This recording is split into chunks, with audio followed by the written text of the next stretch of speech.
Alternative education point में आप सभी का स्वागत है। आज हम क्लास 7 का सब्जेक्ट संस्कृत का क्वेश्चन पेपर डिस्कस करेंगे। जो टाइमिंग यहाँ पे दे रखी है 2.5 घंटे की होती है और पूर्णांक 60 मार्क्स और सामान्य निर्देश दे रखे हैं जो आप देख सकते हैं। आपका क्वेश्चन पेपर का ख ग घ 4 पार्ट्स में डिवाइड है और खंड का है जो गद्यांश से संबंधित है। इस गद्यांश को ध्यानपूर्वक पढ़ना होता है, देन उसके आंसर देने होते हैं।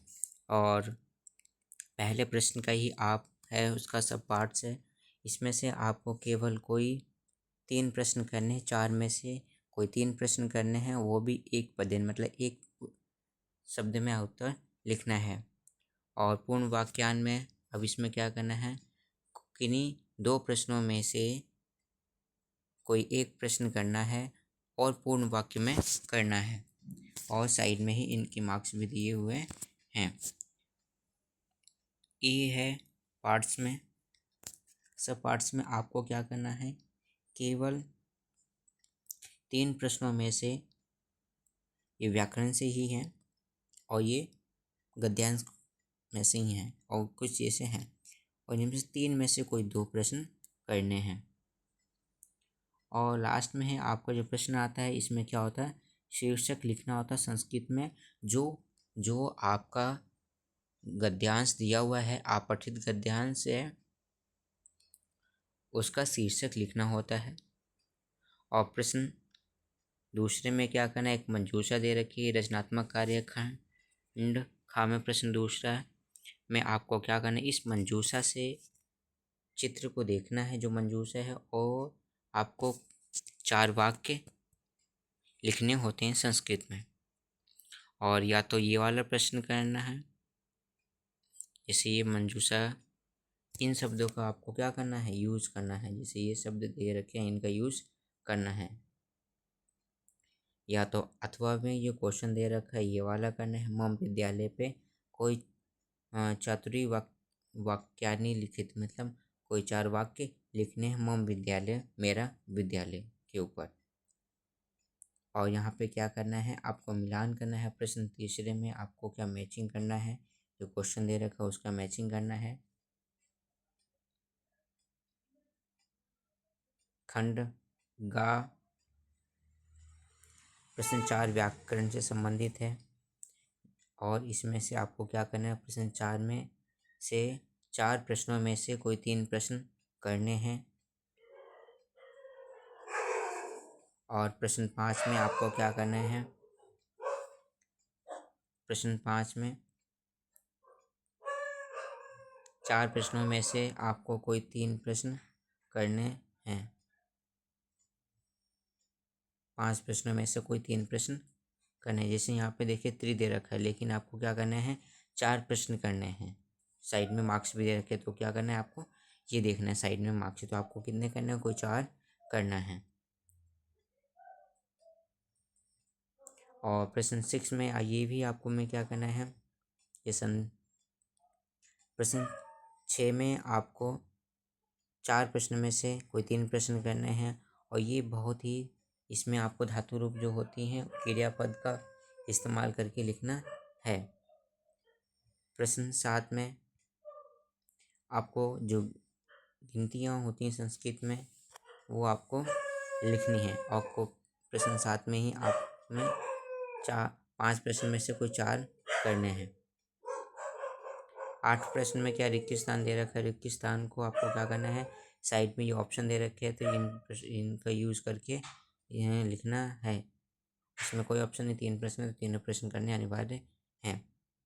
अब यहाँ पे जो खंड घा है, पठित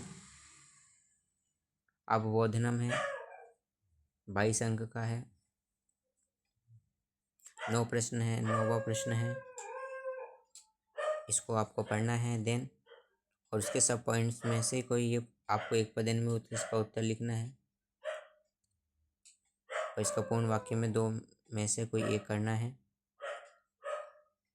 और यहाँ पे ये प्रश्न है दे रखे हैं, मंजूषा से सवाल कोई 4 में जैसे है 3 में से कोई 2 प्रश्न करने हैं।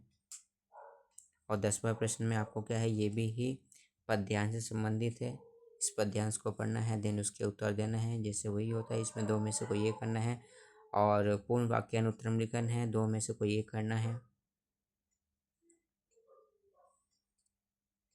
और सा में भी आपको क्या करना है, जैसे 3 में से कोई 2 प्रश्न करने हैं।